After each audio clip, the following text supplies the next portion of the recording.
Shavua Tov, Gute Woche.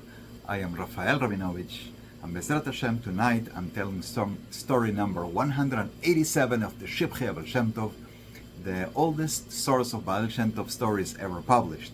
The title of the story is Brecha Be'erev Shabbos Kodesh, the flight on the eve of the Holy Shabbat, Erev Shabbos Kodesh.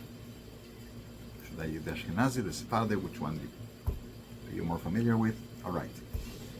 So, says the author of the Shivchei of Shem Tov, Shamatim, I heard from my father-in-law, Zechron Libracha, of blessed memory, who is the father-in-law of the author of the Shivchei of Shem Tov, Rabbi Alexander, who worked as a sofer, as a scribe for the Baal Shem Tov for many years. So we have a very close source to the Baal Shem Tov, father-in-law of the author, who tells the following story. Once, before the first Brecha, which took place in our days, the author of the Shivchei of Shem Tov, telling something that happened a few years after the Baal Shem Tov passed away, when there was a big attack of the Cossacks, a Cossack rebellion, and caused the Jews to flee the entire area out of fear of pogroms, of attacks on the Jews. So this is known as the Great Brecha, the Great Escape, the Great Fleeing. So there is a flee that happened at the time of the Baal Shem Tov, when the Baal Shem Tov was young. So he's making a distinction. I'm going to talk about escape, but not the one from our days, that one that happened so much earlier. After midday on the eve of the Holy Shabbat. So it was on Friday after midday, as people are getting ready for Shabbat. What happens then? The Baal Shem Tov sent word to all the people of the town that they have to flee. And he escaped immediately, so that he would be able to welcome Shabbos early, as it was his custom. The Shem Tov Minhag was to start Shabbos early, so he flew like immediately after midday, afternoon, and he had good horses, and the distance was not so far, only one parsa to the river Dniester.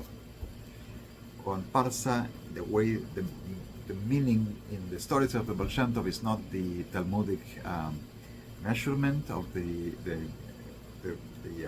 Persian parasank, but he means the Polish versta, which is a bit less than a mile, a bit more than a kilometer. So he has to go that distance to the river, then he crossed the river and welcome Shabbos at the other side of the river, far from the town that was going to be attacked. All the people of the town, all the Jews who lived in the town, strained the soup from the meat, which they did before Shabbos, and then they escaped across the Dniester as well. However, some were late and they had to light the Shabbos candles as they were crossing the river. But Baruch Hashem, thank God, they were all saved. The bandits, the criminals that were attacking the town, arrived, and there were no Jews.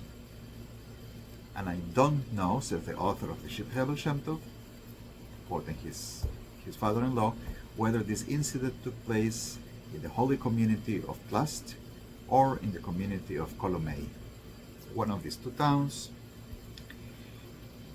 because after the Baal Shem Tov lived in Tlast, he lived in Tlust, whatever it's called, he lived in the city of Kolomei, which is shortly before he moved to Mezhebush. The Frierdiker Rebbe also mentions this incident as having happened between the years of 5496 and 5498, which will be 1736, 1738, which is right after the Baal Shem Tov is revealed as a tzaddik and right before he moves into Mezhebush. In the merit of this and all the stories of the Baal Shem Tov, may the Jews be protected anywhere and everywhere in the world. May Hashem save us all, protect us all, bless us all, bless us with success, with wealth, with parnasa, with health, with good relationships, with happiness, with joy, joy from our children, joy in our families. May we be blessed with everything from above. I am translating all the stories of the Shivchei of Baal Shem Tov one by one, and telling the stories here in the channel in English as well as in Spanish in two separate videos. You may have to set the original language as the video in English and make it in English, this one, and the one in Spanish and make it in Latin American Spanish. Just go to your settings and make sure you're listening to my voice, not to YouTube's double voice, whatever. Here is the work I'm working with. I'm working in rather and translating the entire book into Spanish, from Hebrew to Spanish.